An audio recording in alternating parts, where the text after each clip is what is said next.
Yo, what up guys, it's your boy Sontj here to review Attack on Titan Season 2 Episode 1. We've been waiting for 3 years. I repeat, 3 years for this Season 2. And hey, I gotta say, it really delivers. As a person who has read the manga, it pretty much knows all the spoilers. I am definitely not going to spoil anyone in this review. I'm going to try my hardest not to. And before I go into more detail about this overall episode, Metro, play my intro.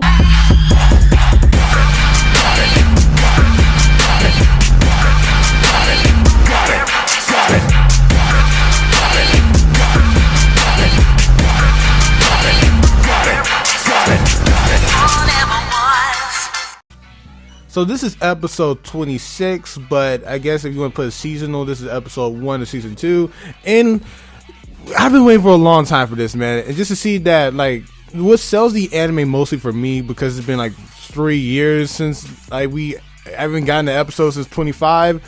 It really, the art and animation really improves, because if people have read the manga, you could tell that the mangaka is not really the greatest artist. He's a great storyteller, but not the greatest artist. And you can just see how much work they put into the opening and the ending, how the opening is throwing little hints at what's to come, and the ending is mostly about the whole, no spoilers by the way, just mostly about the hierarchy of Titans and just the relationship between Titans and humans throughout all the time.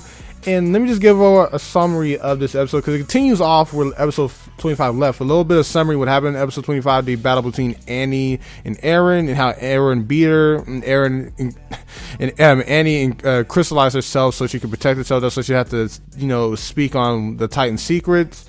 And we see like why there's a Titan in the wall. I feel sorry for people that didn't read the manga, because they're wondering for all this time why the fuck is a Titan in the wall. And the pastor says, like, whatever you do not let the light touch that Titan in the wall. And we just get a little back and forth about what was right for, that plan of Eren finding Annie, where all those people died. That was a good plan.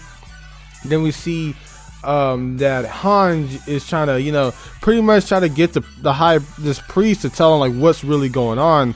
But this priest is so dedicated in his fucking he's so psychotic that he keeps saying like, yo, I ain't telling you nothing. He's just pretty much into his faith.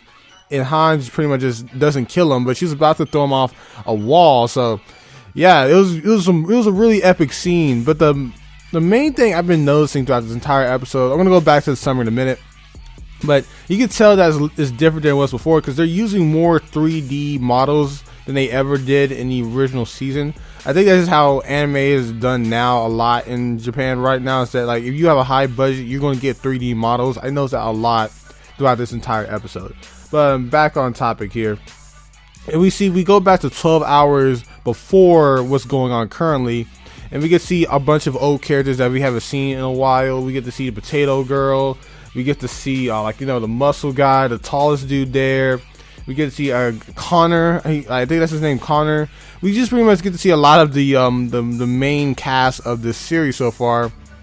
And we also get to see more of Mike. And Mike is the best slayer of the I can't remember a lot of these names. He's pretty much the best scouter other than Levi. He's the best scouter other than Levi in killing Titans. So he's the second best. So this episode really shows his skill overall, because one of the walls go down in that they pretty much have to escape, but we have this abnormal Titan called the Beast Titan that's leading the charge, and he doesn't attack Mike for the longest time, so Mike pretty much lets his guard down, and he calls for his horse. But when the horse finally comes back, the Beast Titan grabs it and chunks it at Mike, catching completely off guard. And once it does, he falls to the ground and he starts getting eaten by a Titan. But before he's killed, the Beast Titan speaks English and saves him, but he's asking, so why do you have this gear on you? But since Mike is so in fear, he doesn't say anything. But he remembers that, and he said this thing before he went to go defend the people. He says that once we stop fighting, we lose. So he eventually gets up and starts yelling, but as soon as he yells, he brings all the Titan to him, and they kill him. And that's pretty much the end of the episode. And we get more information that, in the next preview, that we're going to be seeing a lot of the main characters, like the Potato Girl and stuff like that, their backstory, and them heading on to this area where Connor's hometown was, where the Titans escaped from. And yeah, man, no spoilers at all, but I really enjoyed this episode because it's really good to see Attack on Titan back in his prime. The only negativity I have right now is it's been so long, so the whole mystery effect of this entire series is pretty much gone. But for people that stuck out for 4 years or 3 years not reading the manga stuff, not knowing anything, I am proud of you. The random 3D animation of the horses and stuff was kind of jarring. I was just so used to the 2D thick line animation they had in season 1. But that's like literally my only negatives. I think it was a well-paced episode. It really showed how much of a badass Mike truly is and how much of a threat the Beast Titan is. And just seeing how impactful Hanj is when she's like being completely serious. Just seeing how dedicated these people are to Titans with the priest was pretty awesome as well.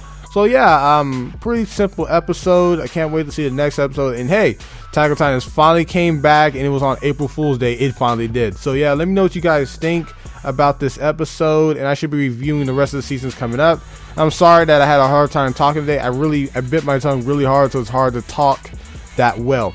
But yeah, guys, if you like the video, man, like the video, please share with your friends, like, comment, subscribe. Sontj out, peace.